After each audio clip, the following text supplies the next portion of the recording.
ಅಕ್ರಮ ಹಣ ವರ್ಗಾವಣೆ ಆರೋಪದಡಿ ಇಡಿ ದಾಖಲಿಸಿದ್ದ ಕೇಸ್ನಲ್ಲಿ ಬಂಧಿಸಲ್ಪಟ್ಟಿದ್ದ ಕಾರವಾರ ಶಾಸಕ ಸತೀಶ್ ಸೈಲ್ಗೆ ಹೈಕೋರ್ಟ್ ಜಾಮೀನು ಮಂಜೂರು ಮಾಡಿದೆ. ಅನಾರೋಗ್ಯದ ಕಾರಣಕ್ಕೆ ಚಿಕಿತ್ಸೆ ಪಡೆಯಲು ಹೈಕೋರ್ಟ್ ಜಾಮೀನು ಷರತ್ತುಬದ್ಧ ಜಾಮೀನನ್ನು ಮಂಜೂರು ಮಾಡಿದೆ. 8 ವಾರಗಳಿಗೊಮ್ಮೆ ಆರೋಗ್ಯದ ಸ್ಥಿತಿಗತಿ ಬಗ್ಗೆ ವೈದ್ಯಕೀಯ ವರದಿಯನ್ನು ಸಲ್ಲಿಸಬೇಕು. ಪ್ರಾಸಿಕ್ಯೂಷನ್ ಸಾಕ್ಷ್ಯದ ಮೇಲೆ ಪ್ರಭಾವ ಬೀರಬಾರದು ಎಂಬುದು ಸೇರಿದಂತೆ 5 ಲಕ್ಷ ಮೊತ್ತದ ವೈಯಕ್ತಿಕ ಬಾಂಡ್ ಹಾಗೂ ಒಬ್ಬರ ಶ್ಯೂರಿಟಿ ಪಡೆದು ಷರತ್ತುಬದ್ಧ ಜಾಮೀನು ನೀಡಿ ಹೈಕೋರ್ಟ್ ಆದೇಶಿಸಿದೆ.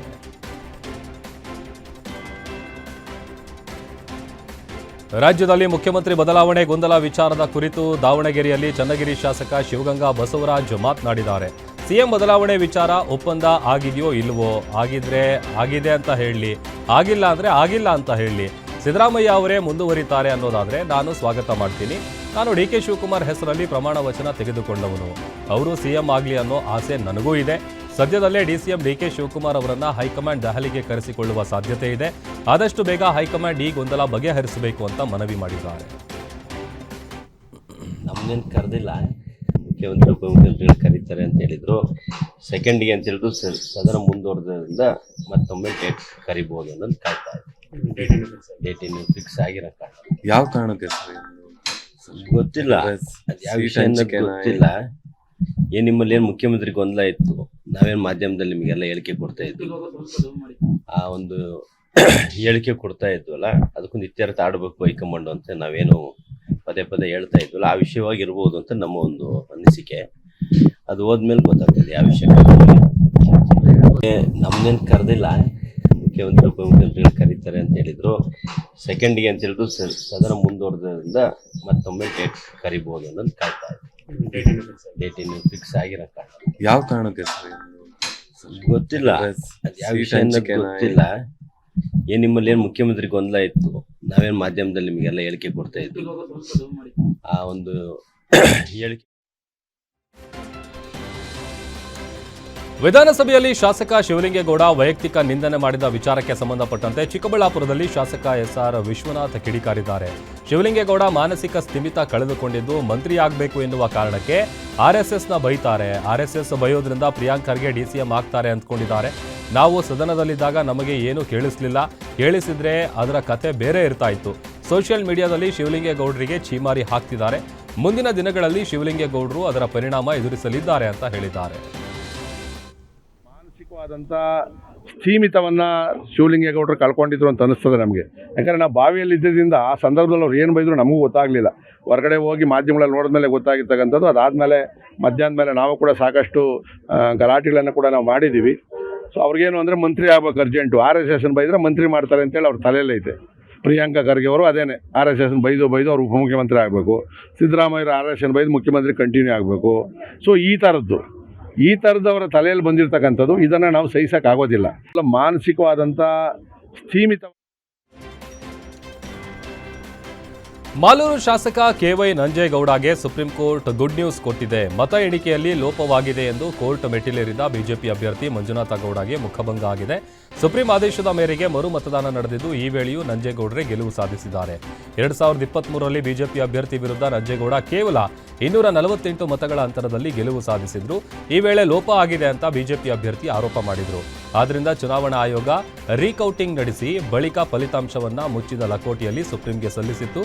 ಇಂದು ನಂಜೇಗೌಡರ ಪರವಾಗಿಯೇ ಫಲಿತಾಂಶ ಬಂದಿದ್ದು ನಂಜೇಗೌಡ ಸುಪ್ರೀಂ ಕೋರ್ಟ್ಗೆ ಧನ್ಯವಾದ ತಿಳಿಸಿದ್ದಾರೆ. ವಿವಾಹಿತ ಮಹಿಳೆಯ ಮನೆಗೆ ನುಗ್ಗಿ ಜಿಲ್ಲಾ ಯೂತ್ ಕಾಂಗ್ರೆಸ್ ಮಾಜಿ ಅಧ್ಯಕ್ಷರೊಬ್ಬರು ಸಾರ್ವಜನಿಕರಿಂದ ಧರ್ಮದೇಟು ತಿಂದಂತಹ ಘಟನೆ ಚಿಕ್ಕಮಗಳೂರಿನಲ್ಲಿ ಮಧ್ಯರಾತ್ರಿ ನಡೆದಿದೆ. ಶಂಕರಪುರ ಬಡಾವಣೆಯ ಬೆಲ್ಟ್ ರಸ್ತೆಯಲ್ಲಿರುವ ಮನೆಯೊಂದರಲ್ಲಿ ಘಟನೆ ನಡೆದಿದ್ದು, ಮಹಿಳೆ ಜೊತೆಗಿದ್ದ ಜಿಲ್ಲಾ ಯೂತ್ ಕಾಂಗ್ರೆಸ್ ಮಾಜಿ ಅಧ್ಯಕ್ಷ ರಾಯಲ್ ಶರೀಫ್ಗೆ ಯುವಕರು ಥಳಿಸಿದ್ದಾರೆ. ಮಹಿಳೆಯ ಪತಿ ಕೀರ್ತಿ ಮತ್ತು ಅವರ ನಡುವೆ ಗಲಾಟೆ ನಡೆದಿದೆ. ಈ ವಿಷಯ ತಿಳಿದ ಸ್ಥಳೀಯ ಯುವಕರು ಮನೆಯೊಳಗೆ ನುಗ್ಗಿ ರಾಯಲ್ ಶರೀಫ್ಗೆ ಹಿಗ್ಗಾಮುಗ್ಗಾ ಥಳಿಸಿದ್ದಾರೆ. ಈ ಹಲ್ಲೆಯ ವಿಡಿಯೋಗಳು ಸದ್ಯ ಸೋಷಿಯಲ್ ಮೀಡಿಯಾಗಳಲ್ಲಿ ವೈರಲ್ ಆಗಿದೆ.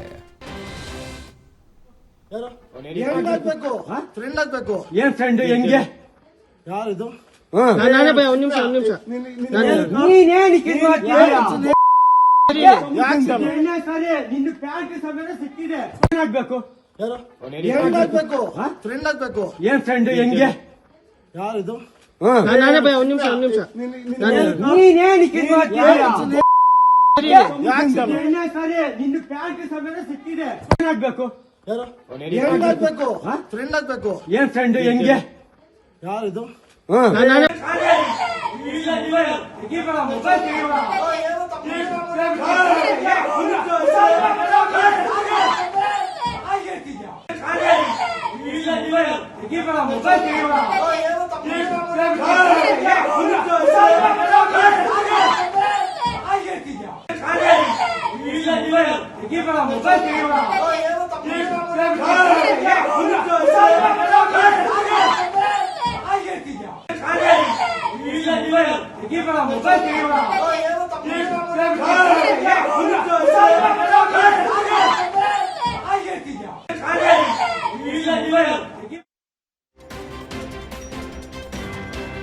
ಸರ್ಕಾರಿ ವೈದ್ಯನೊಬ್ಬ ಖಾಸಗಿ ಆಸ್ಪತ್ರೆಯಲ್ಲಿ ಚಿಕಿತ್ಸೆ ನೀಡಿ ಅಕ್ರಮ ನಡೆಸಿರುವ ಘಟನೆ ಬೆಳಗಾವಿ ಜಿಲ್ಲೆಯ ರಾಮದುರ್ಗ ಪಟ್ಟಣದಲ್ಲಿ ಬೆಳಕಿಗೆ ಬಂದಿದೆ. ಎಲುಬು ಕೀಲು ತಜ್ಞರಾಗಿರುವ ಎಂಬಿ ತಡಹಾಳ ಎಂಬ ಸರ್ಕಾರಿ ವೈದ್ಯ ಸರ್ಕಾರಿ ಆಸ್ಪತ್ರೆಗೆ ಚಕ್ಕರ್ ಹೊಡೆದು ಖಾಸಗಿ ಆಸ್ಪತ್ರೆಗಳಲ್ಲಿ ರೋಗಿಗಳಿಗೆ ಚಿಕಿತ್ಸೆ ನೀಡಿ ಸರ್ಕಾರಿ ಆಸ್ಪತ್ರೆಯಲ್ಲಿ ನಿರಂತರ ಗೈರು ಹಾಜರಾಗಿ ಅಕ್ರಮ ಎಸಗ್ತಾ ಇದ್ದಾನೆ. ಈ ಘಟನೆ ಬಗ್ಗೆ ಜಿಲ್ಲಾಧಿಕಾರಿ ಗಮನಕ್ಕೆ ಇದ್ರೂ ಕೂಡ ಅಧಿಕಾರಿಗಳು ಕ್ರಮ ಕೈಗೊಳ್ಳುವಂತೆ ಸಾರ್ವಜನಿಕರು ಆಗ್ರಹಿಸಿದ್ದಾರೆ. ಎಷ್ಟು ಇದ್ರ ಮಾಡಿರಿ ಸರ್? ಒಳ್ಳೆ ಪಬ್ಲಿಕ್ನಾಗ ಮಾತಾಡೋದು ಬೇಡ, ಬರ್ರಿ ಸರ್ ಅಷ್ಟೇ. ಈಗ ಇದು ಪೇಷಂಟ್ ಅದಾವ ಇಲ್ಲ ನೋಡ್ಕೋರಿ ಮೊದಲು, ಆಮೇಲೆ ನಮಗೆ ಹೇಳ್ರಿ. ಈಗ ನಮಗೆ ಇಷ್ಟು ಹಿಂಗಾದ್ರೆ ನಾವು ಬಿಟ್ಬಿಡ್ತೇವೆ ಅಂದ್ರೆ ಏನು ಸರ್ ಇದು? ನೀವು ಮಾತಾಡೋದು ನಿಮ್ದು, ಯಾಕಂದ್ರೆ ನೀವು ಪಬ್ಲಿಕ್ಗೆ ಸರ್ವಿಸ್ ಕೊಡ್ಬೇಕು ಬೇಡ ಸರ್. ಹಿಂಗಾದ್ರೆ ಏನಾಯ್ತು ಅಲ್ಲ ಸರ್, ನಿಮ್ಮ ಪದ್ಧತಿ ಅಲ್ಲದ. ಮೊದಲು ಸರ್ಕಾರದಾಗ ನೋಡ್ರಿ, ಆಮೇಲೆ ನೋಡ್ರಲ್ಲ. ಎಷ್ಟು ಇದ್ರ ಮಾಡಿರಿ ಸರ್? ಒಳ್ಳೆ ಪಬ್ಲಿಕ್ನಾಗ ಮಾತಾಡೋದು ಬೇಡ, ಬರ್ರಿ ಸರ್ ಅಷ್ಟೇ. ಈಗ ಇದು ಪೇಷಂಟ್ ಅದಾವ ಇಲ್ಲ ನೋಡ್ಕೋರಿ ಮೊದಲು, ಆಮೇಲೆ ನಮಗೆ ಹೇಳ್ರಿ. ಈಗ ನಮಗೆ ಇಷ್ಟು ಹಿಂಗಾದ್ರೆ ನಾವು ಬಿಟ್ಬಿಡ್ತೇವೆ ಅಂದ್ರೆ ಏನು ಸರ್ ಇದು? ನೀವು ಮಾತಾಡೋದು ನಿಮ್ದು, ಯಾಕಂದ್ರೆ ನೀವು ಪಬ್ಲಿಕ್ಗೆ ಸರ್ವಿಸ್ ಕೊಡ್ಬೇಕು ಬೇಡ ಸರ್. SC ST ವಿದ್ಯಾರ್ಥಿಗಳಿಂದ PhD ಥೀಸಸ್ ಸುಟ್ಟು ಹಾಕಿ ಆಕ್ರೋಶ ವ್ಯಕ್ತಪಡಿಸಿರುವಂತಹ ಘಟನೆ ಧಾರವಾಡದ ಕರ್ನಾಟಕ ವಿವಿ ಆವರಣದಲ್ಲಿ ನಡೆದಿದೆ. SC STಗೆ ಇರುವಂತಹ ಫೀಸನ್ನು ಈಗಾಗಲೇ ತುಂಬಿದ್ದು, ಇದೀಗ SC ST ಬದಲಾಗಿ ಜನರಲ್ ಫೀಸ್ ತುಂಬುವಂತೆ ಆಡಳಿತ ಮಂಡಳಿ ಸೂಚಿಸಿದೆ. 1350 ರೂಪಾಯಿ ಫೀಸ್ ಕಟ್ಟಿದ್ದ ವಿದ್ಯಾರ್ಥಿಗಳು ಇದೀಗ 2ನೇ ವರ್ಷಕ್ಕೆ ಜನರಲ್ ಶುಲ್ಕ 4000 ರೂಪಾಯಿ ಕಟ್ಟುವಂತೆ ವಿವಿ ಸೂಚನೆ ನೀಡಿರುವ ಹಿನ್ನೆಲೆ ಜನರಲ್ ಫೀಸ್ ಆದೇಶ ಹಿಂಪಡೆಯುವಂತೆ ಒತ್ತಾಯಿಸಿದ್ದಾರೆ.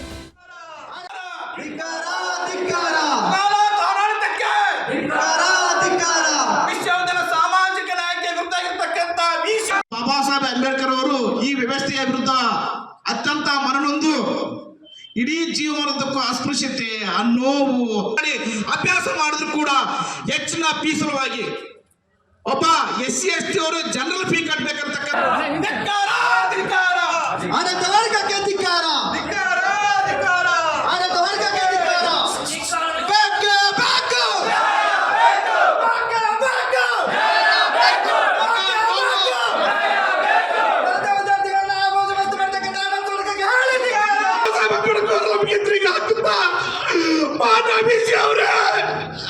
ನಮ್ಮ ಸಹೋದರಿ 6 ವರ್ಷಗಳ ಕಾಲ ಕಷ್ಟಪಟ್ಟು ರಾತ್ರಿಯಾಗಿ ಕೂಡ ತನ್ನ ಥೀಸಸನ್ನು ಸುಟ್ಟಿದ್ದಾರೆ. ದಯವಿಟ್ಟು ನಮ್ಮ ನ್ಯಾಯ ಹಾಕೋಣೆ. ಮಾನ್ಯ ಕರ್ನಾಟಕ ಸರ್ಕಾರದ ಉನ್ನತ ಶಿಕ್ಷಣ ಸಚಿವರೇ, ಸಿದ್ದರಾಮಯ್ಯ ಅವರೇ, ಸಾಮಾಜಿಕ ನ್ಯಾಯ, ಸಾಮಾಜಿಕ ರೈತರಿ, ನಿಮ್ಮ ಸಾಮಾಜಿಕ ಬ್ಯಾಂಕಿ ಬಿತ್ತು ಇಲ್ಲಿ SC ST ವಿದ್ಯಾರ್ಥಿಗಳು GMP ಕೊಡ್ತಾ ಇದ್ದಾರೆ.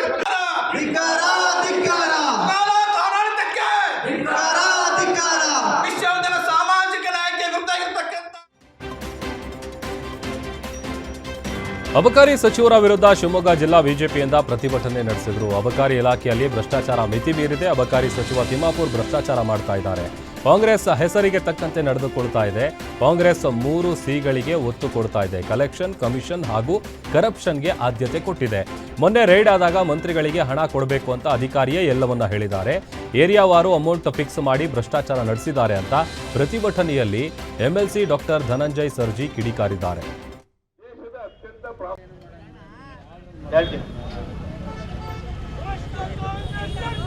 ಜಿಂದಾಬಾದ್ ಜಿಂದಾಬಾದ್ ಜಿಂದಾಬಾದ್, ತೊಲಗಲಿ ತೊಲಗಲಿ ದೇಶದ್ರೋಹಿ ಕಾಂಗ್ರೆಸ್ ಸರ್ಕಾರಕ್ಕೆ. ಸಗೀರ್ ಅಹಮದ್, ನಜೀರ್ ಅಹಮದ್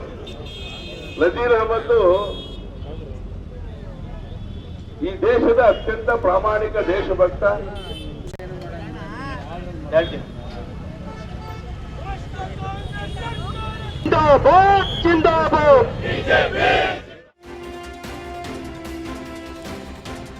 ಮೈಸೂರಿನಲ್ಲಿ ಇಂದು ಲೋಕಾಯುಕ್ತ ಅಧಿಕಾರಿಗಳು ದಾಳಿ ನಡೆಸಿದ್ದು ಇಬ್ಬರು ಭ್ರಷ್ಟರಿಗೆ ಸೇರಿದ ಒಟ್ಟು 7 ಸ್ಥಳದಲ್ಲಿ ಸರ್ಚಿಂಗ್ ನಡೆಸಿದ್ದಾರೆ. ಮೈಸೂರು ಮಹಾನಗರ ಪಾಲಿಕೆ ಹಾಗೂ ಟಿ ನರಸೀಪುರ ಪುರಸಭೆ ಜೆಇ ಕೆಆರ್ ಚಂದ್ರಶೇಖರ್ ಮನೆ ಹಾಗೂ ಕಚೇರಿಯಲ್ಲಿ ದಾಳಿ ನಡೆಸಲಾಗಿದೆ. ಚಂದ್ರಶೇಖರ್ಗೆ ಸಂಬಂಧಿಸಿದ ಮೈಸೂರಿನ ವಿಜಯನಗರದ ನಿವಾಸ, ಕೆಜಿ ಕೊಪ್ಪಲು ನಿವಾಸ ಹಾಗೂ ಟಿ ನರಸೀಪುರ ಕಚೇರಿ ಸೇರಿ ಒಟ್ಟು 4 ಕಡೆ ಏಕಕಾಲದಲ್ಲಿ ದಾಳಿ ನಡೆಸಿ 60 ಲಕ್ಷ ಹಣ ಪತ್ತೆ ಹಚ್ಚಿದ್ದಾರೆ. ಚಾಮುಂಡೇಶ್ವರಿ ವಿದ್ಯುತ್ ಸರಬರಾಜು ಇಲಾಖೆ deputy electrical engineer Altaf Hussain ಜಕಾರ್ತಿಗೆ ಸೇರಿದ 2 ನಿವಾಸ ಹಾಗೂ ಕಚೇರಿಯಲ್ಲಿ ದಾಳಿ ಮಾಡಿ ದಾಖಲೆಗಳನ್ನು ವಶಕ್ಕೆ ಪಡೆದಿದ್ದಾರೆ.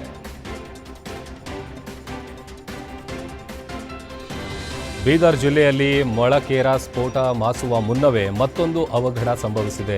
ಹುಮನಾಬಾದ್ ಕೈಗಾರಿಕಾ ಪ್ರದೇಶದಲ್ಲಿ ಬೇಕಾಬಿಟ್ಟಿ ವೇಸ್ಟ್ ಕೆಮಿಕಲ್ ಸುರಿದಿರುವುದರಿಂದ ಬೆಂಕಿ ಅವಘಡ ಸಂಭವಿಸಿದೆ. ಸ್ಥಳಕ್ಕೆ ತಹಶೀಲ್ದಾರ್, ಡಿವೈಎಸ್ಪಿ, ಪರಿಸರ ಮಾಲಿನ್ಯ ನಿಯಂತ್ರಣಾಧಿಕಾರಿಗಳಿಂದ ಪರಿಶೀಲನೆ ನಡೆಸಲಾಗಿದೆ. ಇನ್ನು ಹುಮನಾಬಾದ್ ಜನರ ಪಾಲಿಗೆ ಈ ಕೆಮಿಕಲ್ ಫ್ಯಾಕ್ಟರಿಗಳೇ ಕಂಟಕವಾಗಿದ್ದು ಅಧಿಕಾರಿಗಳು ಕ್ರಮ ಕೈಗೊಳ್ಳಬೇಕು ಅಂತ ಸಾರ್ವಜನಿಕರು ಆಗ್ರಹ ಮಾಡ್ತಾ ಇದ್ದಾರೆ.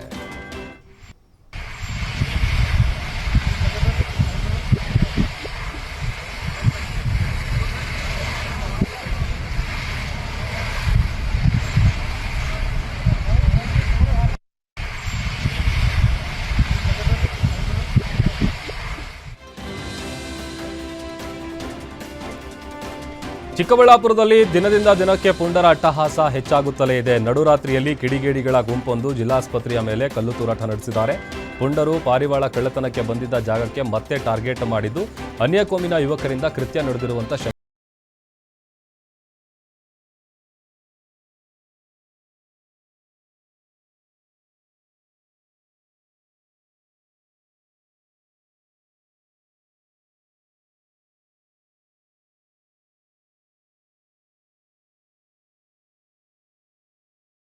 ಮೂಲಕ ಸ್ವಾಮೀಜಿ ಜನ್ಮ ದಿನಾಚರಣೆಯನ್ನು ಆಚರಿಸಿದರು. ಈ ವೇಳೆ ಅಭಿಮಾನಿಗಳು ಡಾಕ್ಟರ್ ಪ್ರಕಾಶನಾಥ ಸ್ವಾಮೀಜಿಯವರಿಗೆ ಇನ್ನಷ್ಟು ಧಾರ್ಮಿಕ, ಶೈಕ್ಷಣಿಕ, ಸಮಾಜ ಸೇವೆ ಮಾಡಲು ಹೆಚ್ಚಿನ ಶಕ್ತಿ ಕರುಣಿಸಲೆಂದು ಪೂಜೆ ನೆರವೇರಿಸಿದರು. ಸಂಭ್ರಮದ ವೇಳೆ ನಮ್ಮ ಕರ್ನಾಟಕ ಸೇನೆ ಸದಸ್ಯರು ಸೇರಿದಂತೆ ಅನೇಕರು ಪಾಲ್ಗೊಂಡಿದ್ದರು.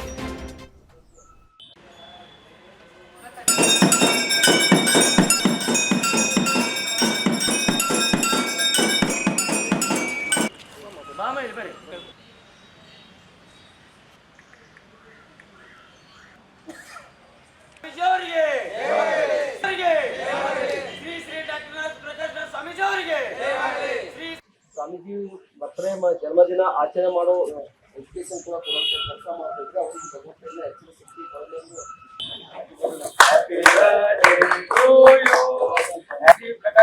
ಸ್ವಾಮೀಜಿ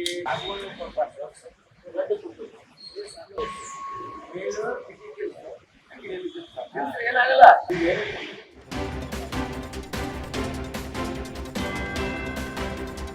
ಪುರಸಭೆ ಅಂಗಡಿ ಮಳಿಗೆ ಟೆಂಡರ್ ಅಕ್ರಮದ ವಿರುದ್ಧ ಎಐ ತಂತ್ರಜ್ಞಾನ ಬಳಸಿ ಯುವಕನೊಬ್ಬ ವಿನೂತನವಾಗಿ ಪ್ರತಿಭಟನೆ ಮಾಡಿದ್ದಾನೆ.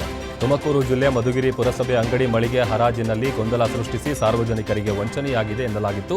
ಅಂದಿನ ಪುರಸಭಾಧ್ಯಕ್ಷ ಮಂಜುನಾಥ್ ಲಾಲಾಪೇಟೆ ಹಾಗೂ ಮುಖ್ಯಾಧಿಕಾರಿ ಸುರೇಶ್ ಮೇಲೆ ಗಂಭೀರ ಆರೋಪ ಕೇಳಿಬಂದಿದೆ. ಅಧಿಕಾರಿಗಳ ನಿರ್ಲಕ್ಷ್ಯದಿಂದ ಬೇಸತ್ತು ಎಐ ತಂತ್ರಜ್ಞಾನ ಬಳಸಿ ಕಿರುಚಿತ್ರ ಮಾಡಿ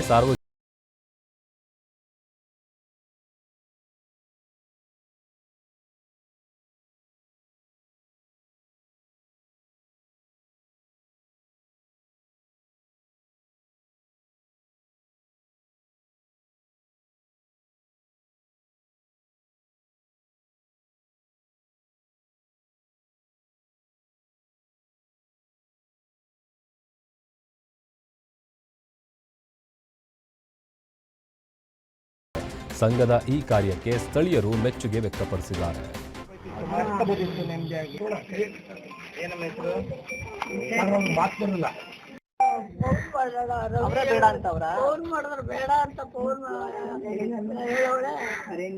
ಡಾಕ್ಟರ್ ಡಿ ವೀರೇಂದ್ರ ಹೆಗಡೆ ಅವರು ಹಾಗೂ ಮಾತೃಶ್ರೀ ಅಮ್ಮನವರ ಕಲ್ಪನೆಯಂತೆ ಇವತ್ತು ಶ್ರೀರಂಗಪಟ್ಟಣ ತಾಲೂಕಿನಲ್ಲಿ 31 ನಿರ್ಗತಿ ರಾಯಚೂರಿನ ಸಿಂಧನೂರಿನಲ್ಲಿ ರೈಲಿಗೆ ತಲೆ ಕೊಟ್ಟು ಯುವತಿ ಆತ್ಮಹತ್ಯೆ ಪ್ರಕರಣಕ್ಕೆ ಟ್ವಿಸ್ಟ್ ಸಿಕ್ಕಿದೆ. ಪ್ರಿಯಕರ ಕೈಕೊಟ್ಟಿದ್ದಕ್ಕೆ ಯುವತಿ ಸೂಸೈಡ್ ಅನ್ನೋದು ಬೆಳಕಿಗೆ ಬಂದಿದೆ. ಫೇಸ್ಬುಕ್, ಇನ್ಸ್ಟಾಗ್ರಾಂನಿಂದ ಪರಿಚಯವಾಗಿ ಯುವತಿ ಪ್ರೀತಿಗೆ ಬಿದ್ದಿದ್ದಾಳೆ. ಇನ್ನು ಪ್ರೀತಿ ವಿಚಾರ ಮದುವೆ ಹಂತಕ್ಕೆ ಹೋದಾಗ ಯುವತಿಗೆ ಕೈಕೊಟ್ಟು ಬೇರೊಬ್ಬಳ ಜೊತೆ ಮದುವೆ ಮಾಡಿಕೊಳ್ಳೋದಕ್ಕೆ ಯುವಕ ಪ್ಲಾನ್ ಮಾಡಿರೋದು ಗೊತ್ತಾಗಿದೆ. ಈ ಹಿನ್ನೆಲೆ ಮನನೊಂದು ರೈಲಿಗೆ ತಲೆ ಕೊಟ್ಟು ಯುವತಿ ಆತ್ಮಹತ್ಯೆ ಮಾಡಿಕೊಂಡಿದ್ದಾಳೆ ಅಂತ ತಿಳಿದು ಬಂದಿದೆ.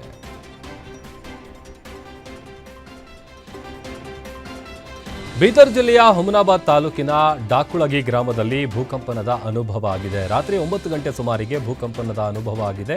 ಭೂಮಿ ಕಂಪಿಸಿದ ಅನುಭವವಾದಾಗ ಚಿಕ್ಕ ಚಿಕ್ಕ ಮಕ್ಕಳ ಸಮೇತ ಮನೆಯಿಂದ ಸಾರ್ವಜನಿಕರು ಹೊರಗಡೆಗೆ ಓಡಿ ಬಂದಿದ್ದಾರೆ. 4 ದಿನಗಳ ಹಿಂದೆಯೂ ಇದೇ ರೀತಿ ಭೂಮಿ ಕಂಪಿಸಿತ್ತು. ಸಾರ್ವಜನಿಕರು ಆತಂಕದಲ್ಲಿದ್ದರೂ ಈವರೆಗೂ ಅಧಿಕಾರಿಗಳು ಸ್ಥಳಕ್ಕೆ ಭೇಟಿ ಕೊಟ್ಟಿಲ್ಲ. ಅಧಿಕಾರಿಗಳು ಗ್ರಾಮಕ್ಕೆ ಭೇಟಿ ನೀಡಿ ಪರಿಶೀಲಿಸುವಂತೆ ಗ್ರಾಮಸ್ಥರು ಆಗ್ರಹಿಸಿದ್ದಾರೆ.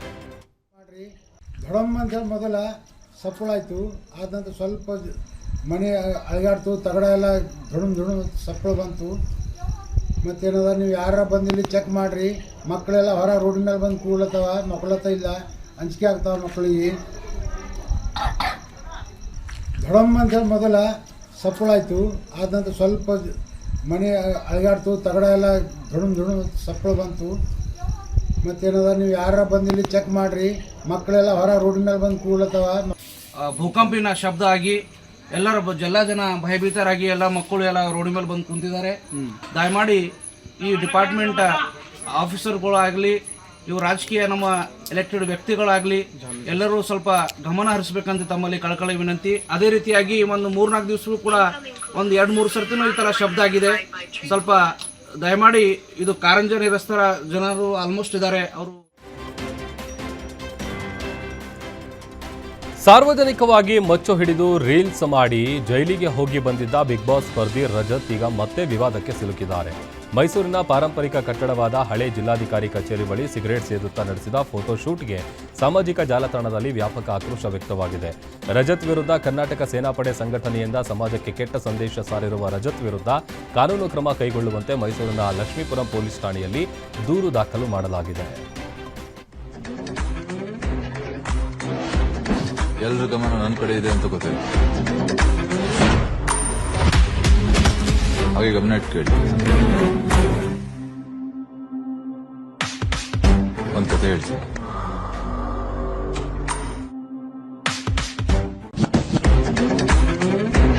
Talk to me, numbers never lie, add it up, that's me.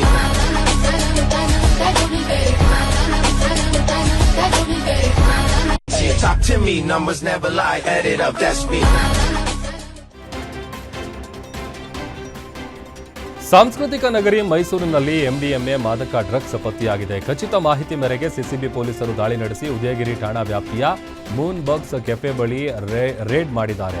Amir Khan, Syed Imran, Mohammed ಬಂಧಿತರು ಅಂತ ಗೊತ್ತಾಗಿದೆ. ಆರೋಪಿಗಳಿಂದ 1.20 ಲಕ್ಷ ರೂಪಾಯಿ ಮೌಲ್ಯದ 11.90 ಗ್ರಾಂ ತೂಕದ ಎಂಡಿಎಂಎ ಸೀಸ್ ಮಾಡಲಾಗಿದೆ. ಉದಯಗಿರಿ ಪೊಲೀಸ್ ಠಾಣೆಯಲ್ಲಿ ಇದೇ ವಿಚಾರವಾಗಿ ಪ್ರಕರಣ ಕೂಡ ದಾಖಲಾಗಿದೆ.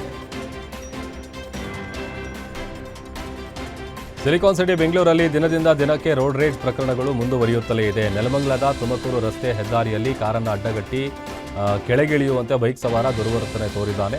ಹೈವೇಯಲ್ಲಿ ಹೆಲ್ಮೆಟ್ನಿಂದ ಕಾರಿನ ಮಿರರ್ ಹೊಡೆದು ದಾಂಧಲೆ ನಡೆಸಿ ಕಾರು ಚಾಲಕನಿಗೆ ಅಸಭ್ಯ ಮಾತುಗಳಿಂದ ನಿಂದನೆ ಮಾಡಿದ್ದಾನೆ. ಇನ್ನು ಬೈಕ್ ಸವಾರನ ಅಸಭ್ಯ ದುರ್ವರ್ತನೆಯ ವಿಡಿಯೋ ಮೊಬೈಲ್ನಲ್ಲಿ ಸೆರೆಯಾಗಿದೆ.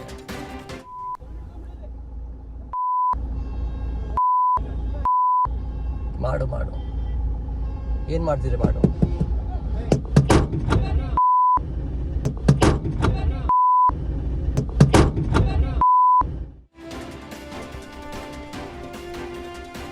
ನೊಂದ ಕುಟುಂಬವೊಂದು ಸಾವಿನಲ್ಲೂ ಸಾರ್ಥಕತೆ ಮೆರೆದಿದೆ. ಚಿಕ್ಕಮಗಳೂರು ಜಿಲ್ಲೆ ಕೊಪ್ಪ ತಾಲೂಕಿನ 35 ವರ್ಷದ ಮಂಜುನಾಥ್ ಎಂಬುವವರು ಆಟೋ ಅಪಘಾತದಲ್ಲಿ ಮೆದುಳು ನಿಷ್ಕ್ರಿಯಗೊಂಡಿತ್ತು. ಕೊಪ್ಪ ಮಣಿಪಾಲ್ನಲ್ಲಿ ಚಿಕಿತ್ಸೆ ಬಳಿಕವೂ ಮಂಜುನಾಥ್ ಸಾವು ಕಂಡರು. ಇಂದು ಮಂಜುನಾಥ್ ಅವರ ಹೃದಯ, ಕಿಡ್ನಿ, ಲಿವರ್ ಸೇರಿ ಅಂಗಾಂಗ ದಾನಕ್ಕೆ ಅವರ ಪತ್ನಿ ಅಪೂರ್ವ ಮುಂದಾಗಿದ್ದಾರೆ. ಅಪೂರ್ವ ಅವರ ಈ ಕಾರ್ಯಕ್ಕೆ ಸಾರ್ವಜನಿಕ ವಲಯದಲ್ಲಿ ಭಾರೀ ಪ್ರಶಂಸೆಗೆ ಒಳಗಾಗಿದೆ. ಕೋಲಾರ ಜಿಲ್ಲೆಯ ಮಾಲೂರು ತಾಲೂಕಿನಲ್ಲಿ 4 ಮೇಲೆ ಹುಚ್ಚುನಾಯಿ ದಾಳಿ ನಡೆಸಿದೆ. ದೊಡ್ಡ ಇಗ್ಗಲೂರು, ದೊಡ್ಡ ಕಲ್ಲಹಳ್ಳಿ, ಗೊಲ್ಲಹಳ್ಳಿ ಗ್ರಾಮಗಳಲ್ಲಿ ಜನರ ಮೇಲೆ ಹುಚ್ಚುನಾಯಿ ದಾಳಿ ನಡೆದಿದ್ದು, ಪ್ರಭಾಸ್, ಕದಿರಪ್ಪ, ಇಂದಿರಮ್ಮ ಹಾಗೂ ಕೆಂಪಮ್ಮ ಎಂಬುವವರು ಹುಚ್ಚುನಾಯಿ ದಾಳಿಯಿಂದ ಮಾಲೂರು ಆಸ್ಪತ್ರೆಗೆ ದಾಖಲಾಗಿದ್ದಾರೆ. ಹೆಚ್ಚಿನ ಚಿಕಿತ್ಸೆಗಾಗಿ ಪ್ರಭಾಸ್, ಇಂದಿರಮ್ಮ ಕೋಲಾರದ ಖಾಸಗಿ ಆಸ್ಪತ್ರೆಗೆ ರವಾನಿಸಲಾಗಿದ್ದು, ನಾಯಿಗಳ ಹಾವಳಿ ತಪ್ಪಿಸುವಂತೆ ರಾಜನಹಳ್ಳಿ ಪಂಚಾಯಿತಿಗೆ ಗ್ರಾಮಸ್ಥರು ಆಗ್ರಹಿಸಿದ್ದಾರೆ. ಧಾರವಾಡದ ವಿವಿ ಆವರಣದ ವಸತಿ ನಿಲಯದಲ್ಲಿ ಕೋತಿಗಳ ಕಾಟಕ್ಕೆ ಹೆದರಿ ಯುವತಿಯೊಬ್ಬಳು ಕಟ್ಟಡದ ಮೇಲಿಂದ ಕೆಳಗೆ ಬಿದ್ದು ಗಂಭೀರವಾಗಿ ಗಾಯಗೊಂಡಿದ್ದಾಳೆ. ವಸತಿ ನಿಲಯದ ಆವರಣದಲ್ಲಿ ಕೋತಿಗಳ ಸಂಖ್ಯೆ ಹೆಚ್ಚಾಗಿದ್ದು ಅವುಗಳ ಉಪಟಳದಿಂದ ತಪ್ಪಿಸಿಕೊಳ್ಳಲು ಯುವತಿ ಪ್ರಯತ್ನಿಸಿದಾಗ ಈ ಅನಾಹುತ ಸಂಭವಿಸಿದೆ. ಕರ್ನಾಟಕ ವಿಶ್ವವಿದ್ಯಾಲಯ ಆವರಣವು ಅರಣ್ಯ ಪ್ರದೇಶದಂತಿದ್ದು ಇಲ್ಲಿ ಕೇವಲ ಕೋತಿಗಳಷ್ಟೇ ಅಲ್ಲದೆ ಚಿರತೆಗಳ ಹಾವಳಿಯೂ ಕೂಡ ಹೆಚ್ಚಾಗಿದೆ. ಈ ಬಗ್ಗೆ ವಿದ್ಯಾರ್ಥಿಗಳು ಮತ್ತು ಪೋಷಕರು ಆತಂಕ ವ್ಯಕ್ತಪಡಿಸಿದ್ದಾರೆ.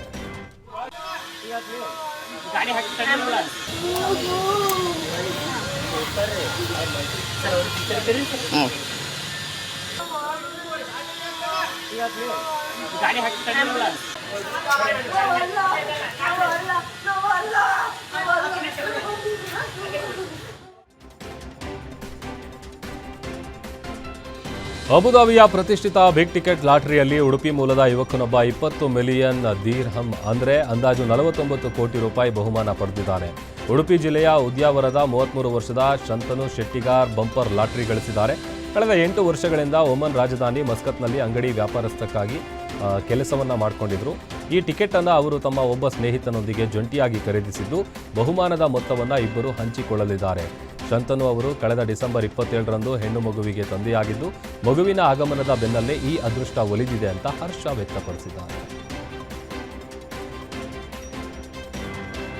ಪಂಪ್ ಸೆಟ್ ಕೇಬಲ್ ಕಳ್ಳತನ ಮಾಡ್ತಿದ್ದ ಖದೀಮರನ್ನ ಗ್ರಾಮಸ್ಥರು ಬೆನ್ನಹತ್ತಿದ್ದು ಕಾರು ಹಾಗೂ ಕದ್ದ ಕೇಬಲ್ ರಾಶಿಯನ್ನ ಬಿಟ್ಟು ಖದೀಮರು ಎಸ್ಕೇಪ್ ಆಗಿದ್ದಾರೆ. ಈ ಘಟನೆ ಹಾವೇರಿ ತಾಲೂಕಿನ ಗುಯಿಲುಗುಂದಿ ಗ್ರಾಮದಲ್ಲಿ ನಡೆದಿದೆ. ರಾತ್ರಿ ವೇಳೆ ಖದೀಮರು ರೈತರ ಜಮೀನುಗಳಿಗೆ ನುಗ್ಗಿ ಪಂಪ್ ಸೆಟ್ಗೆ ಹಾಕಿದ್ದ ಲಕ್ಷಾಂತರ ರೂಪಾಯಿ ಮೌಲ್ಯದ ಕೇಬಲ್ಗಳನ್ನು ಕಳ್ಳತನ ಮಾಡಿ ಎಸ್ಕೇಪ್ ಆಗ್ತಾ ಇದ್ರು. ನಿನ್ನೆ ಊರ ಜನರ ಕೈಗೆ ಸಿಕ್ಕ ಹಿನ್ನೆಲೆ ಖದೀಮರು ಕಾರು ಹಾಗೂ ಕದ್ದ ಕೇಬಲ್ ವೈರ್ಗಳನ್ನು ಬಿಟ್ಟು ಪರಾರಿಯಾಗಿದ್ದಾರೆ. ಸದ್ಯ ಸ್ಥಳಕ್ಕೆ ಪೊಲೀಸರು ಭೇಟಿ ನೀಡಿ ಪರಿಶೀಲನೆ ನಡೆಸಿದ್ದಾರೆ. ಹಾಸನದ ಸಕಲೇಶಪುರ ಮೈದಾನಕ್ಕಾಗಿ ಪುರಸಭೆಯೇ 29 ಕುಂಟೆ ಜಾಗವನ್ನು ಆಕ್ರಮಿಸಿಕೊಂಡಿರುವಂತಹ ಆರೋಪ ಕೇಳಿಬಂದಿದೆ.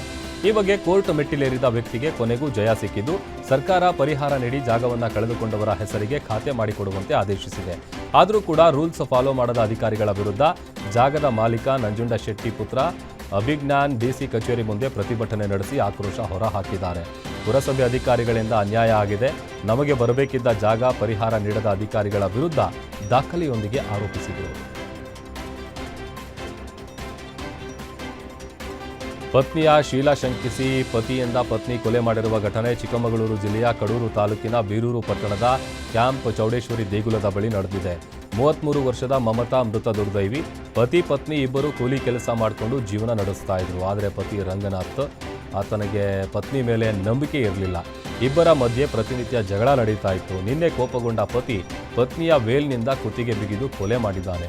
ಸ್ಥಳಕ್ಕೆ ಪೊಲೀಸರು ಭೇಟಿ ನೀಡಿ ಪರಿಶೀಲನೆ ನಡೆಸಿದ್ದು ಬೀರೂರು ಪೊಲೀಸ್ ಠಾಣೆಯಲ್ಲಿ ಪ್ರಕರಣ ಕೂಡ ದಾಖಲಾಗಿದೆ. ಸ್ಕೂಟರ್ ಬಸ್ ಡಿಕ್ಕಿಯಾಗಿ ಓರ್ವ ಯುವತಿ ಸಾವನ್ನಪ್ಪಿದ್ದಾಳೆ. ಮಂಗಳೂರಿನ ನಂತೂರು ಸರ್ಕಲ್ ಬಳಿ ದುರಂತ ನಡೆದಿದ್ದು 26 ವರ್ಷದ ದೀಪ್ತಿ ಎಂಬಾಕೆ ದುರಂತ ಅಂತ್ಯ ಕಂಡಿದ್ದಾಳೆ. ಶಿವಬಾಗ್ ಕಡೆಯಿಂದ ವಮಂಜೂರ್ಗೆ ತೆರಳುತ್ತಿದ್ದ ವೇಳೆ ದೀಪ್ತಿಗೆ ನಂತೂರು ಬಳಿ ಖಾಸಗಿ ಬಸ್ ಸ್ಕೂಟರ್ಗೆ ಡಿಕ್ಕಿ ಹೊಡೆದಿದೆ. ಈ ವೇಳೆ ಬಸ್ ಆಕೆಯ ಹೊಟ್ಟೆಯ ಮೇಲೆ ಹರಿದಿದ್ದು ಗಂಭೀರ ಗಾಯಗೊಂಡಿದ್ದ ದೀಪ್ತಿಗೆ ಆಸ್ಪತ್ರೆಗೆ ಕರೆದೊಯ್ಯಲಾಗಿತ್ತು. ಈ ವೇಳೆ ಮಾರ್ಗ ಮಧ್ಯೆ ಯುವತಿ ಸಾವನ್ನಪ್ಪಿದ್ದು ಖಾಸಗಿ ಬಸ್ನ ವೇಗದ ಚಾಲನೆಯೇ ದುರಂತಕ್ಕೆ ಕಾರಣ ಅಂತ ದೀಪ್ತಿ ಸಂಬಂಧಿಕರು ಕದ್ರಿ ಠಾಣೆ ಎದುರು ಪ್ರತಿಭಟನೆ ನಡೆಸಿದ್ದಾರೆ. ಕೋರ್ಟ್ನಲ್ಲಿ ಗಂಡ ಹೆಂಡತಿ ಗಲಾಟೆ ಕೇಸ್ ನಡೆಯುತ್ತಿದ್ದಾಗಲೇ ಪತಿ ತಿಗಣೆ ಔಷಧಿ ಸೇವಿಸಿ ಆತ್ಮಹತ್ಯೆಗೆ ಯತ್ನಿಸಿದ್ದಾನೆ. ಬಾಗಲಕೋಟೆಯ ಬನಹಟ್ಟಿ ಕೋರ್ಟ್ನಲ್ಲಿ ಘಟನೆ ನಡೆದಿದ್ದು ಪತಿ ಯಾಕೂಬ್ ದೊಡ್ಡಮನಿಗೆ ಆಸ್ಪತ್ರೆಯಲ್ಲಿ ಚಿಕಿತ್ಸೆ ನೀಡಲಾಗ್ತಾ ಇದೆ. ಗಂಡ ಹೆಂಡತಿ ನಡುವೆ ಜಗಳವಾಗಿ ಪರಿಹಾರಕ್ಕೆ ಪತ್ನಿ ಮಾಲವ ಎಂಬಾಕೆ ಕೋರ್ಟ್ ಮೆಟ್ಟಿಲೇರಿದ್ಲು. ಇಂದು ಕೇಸ್ನ ಮೊದಲ ವಿಚಾರಣೆ ನಡೀತಾ ಇತ್ತು. ಈ ವೇಳೆ ನ್ಯಾಯಾಧೀಶರ ಎದುರೇ ಪತಿ ಆತ್ಮಹತ್ಯೆಗೆ ಯತ್ನಿಸಿದ್ದಾನೆ. ಸದ್ಯ ಹೆಚ್ಚಿನ ಚಿಕಿತ್ಸೆಗಾಗಿ ಯಾಕೂಬನ್ನ ಜಮಖಂಡಿ ತಾಲೂಕು ಆಸ್ಪತ್ರೆಗೆ ದಾಖಲಿಸಿ ಚಿಕಿತ್ಸೆ ಕೊಡಿಸಲಾಗ್ತಾ ಇದೆ. ಹಾವೇರಿ ಜಿಲ್ಲೆಯ ಹಾನಗಲ್ ತಾಲೂಕಿನ ಅಕ್ಕಿಆಲೂರು ಪಟ್ಟಣದಲ್ಲಿ ಕುಮಾರ ಶಿವಯೋಗಿಗಳು ಮತ್ತು ಚನ್ನವೀರ ಸ್ವಾಮೀಜಿಗಳ ಪುಣ್ಯ ಸ್ಮರಣೆ ಹಾಗೂ ವೀರಭದ್ರೇಶ್ವರ ಜಾತ್ರಾ ಮಹೋತ್ಸವ ನಡೆಯಿತು. ಉತ್ಸವದ ಪ್ರಯುಕ್ತ ಸಹಸ್ರಾರು ಮಹಿಳೆಯರಿಂದ ರೊಟ್ಟಿ ಜಾತ್ರೆ ನಡೆಸಲಾಯಿತು. ಮಹಿಳೆಯರು ರೊಟ್ಟಿ ಮತ್ತು ಬುತ್ತಿ ಕಟ್ಟಿಕೊಂಡು ಮೆರವಣಿಗೆ ಮೂಲಕ ಚನ್ನವೀರೇಶ್ವರ ವಿರಕ್ತ ಮಠಕ್ಕೆ ರೊಟ್ಟಿ ಬುತ್ತಿ ನೀಡಿದರು. 2,000ಕ್ಕೂ ಹೆಚ್ಚು ಮಹಿಳೆಯರು ಅಕ್ಕಿಆಲೂರು ಉತ್ಸವದಲ್ಲಿ ಭಾಗಿಯಾಗಿ ಮೆರುಗು ಹೆಚ್ಚಿಸಿದ್ದಾರೆ.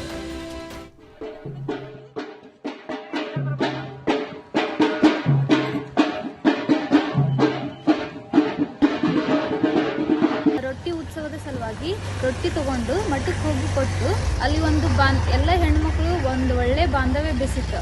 ನಾವು ಇಲ್ಲಿ ಯಾವುದೇ ಜಾತಿ ಪಂಥ ಮತ ಎನ್ನದೆ ಎಲ್ಲ ಹೆಣ್ಣು ಮಕ್ಕಳು ಸೇರಿ ಎಲ್ಲ